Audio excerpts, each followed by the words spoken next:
Hello everyone, আজকে বানাবো বিরিয়ানি। না তোমাদেরকে বিরিয়ানি রেসিপি দেখাতে আসিনি, কারণ বিরিয়ানি পারে না এরকম মানুষ মনে হয় কোথাও পাওয়া যাবে না। বিরিয়ানি লাভার সবাই। তো আজকের বিরিয়ানিটা একদম আমার ছেলের অনারে বানাচ্ছি, তার কারণ ও একদম ঝাল খেতে পারে না। আর বাচ্চারা তো খুব একটা জিনিস খায় না, ওরা কোনো কিছুই খেতে চায় না, জোর করে খাওয়াতে হয়। তাই জন্য ভাবলাম যেটা বলছে সেটা করে দিই, যদি খায়। আর ও তো একদম ঝাল খেতে পারে না, তো তার জন্য একদমই ঝাল ছাড়া। তো যাই হোক, এই যে এখানে দুধটার সঙ্গে আমি একদম শর্টে বানাচ্ছি।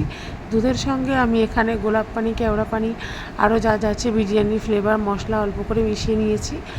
আলাদা করে সেইভাবে কিছুই করছি নি, আর মানে আলাদা করে করার সময়ও ছিল না একদম। তো এখানে এই যে আতর মিশিয়ে দিয়েছি, আমি একটু জাফরান দিয়ে দিয়েছি। আর বিরিয়ানিটা মোটামুটি সবাই ভালোবাসে, ওরও ভীষণ খেতে ইচ্ছে করে, কিন্তু সব জায়গায় কোনো ইনভাইটেশন পেলে সেখানেও ঝাল বলেও খেতে পারে না। তার জন্যই আমার ওকে বানিয়ে দিতে হচ্ছে বাড়িতে আলাদা করে।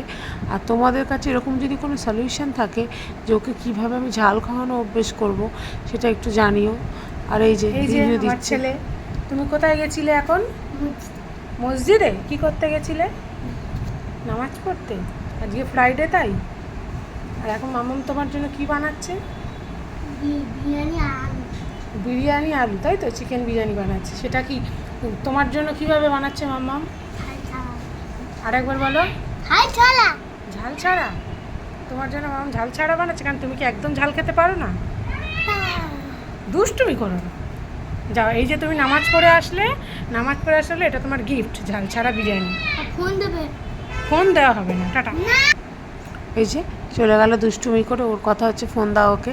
তো যাই হোক, না ওর ছোটোবেলাতে একটু গালে প্রবলেম ছিল, আমি ওই জন্য ঝাল খাওয়াতাম না, প্রবলেম হতো, কান্নাকাটি করতো, সেই থেকেই ওর অভ্যাসটা হয়ে গেছে।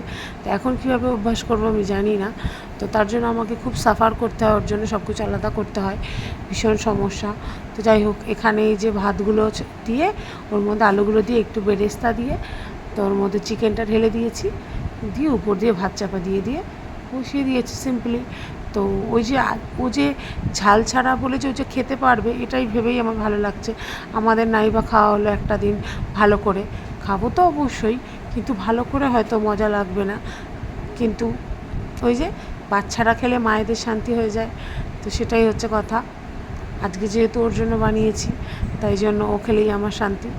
আর সাইডে দাঁড়িয়ে দাঁড়িয়ে দেখছিল মেয়ে যে কীভাবে কী করছি।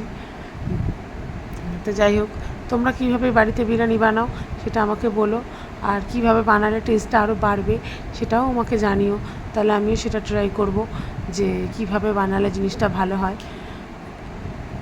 চলো টাটা।